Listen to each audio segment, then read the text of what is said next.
Əziz abituriyentlər, qarşıdan buraxılış imtahanları gəlir. Hər birinizə uğurlar arzulayıram və bir mövzu haqqında sizi məlumatlandırmaq istəyirəm.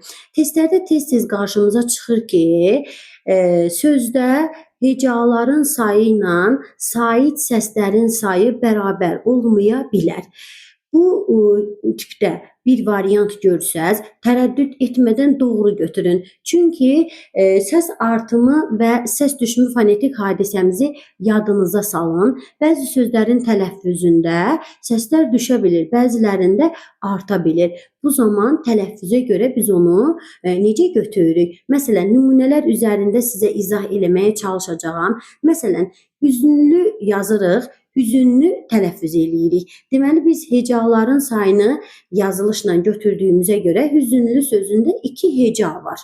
Ancaq tələffüz eləyərkən sait səsin biri artır, hüzünlü olur. Deməli, orada 3 sait səs, 2 heca var. Sayları bərabər olmadı.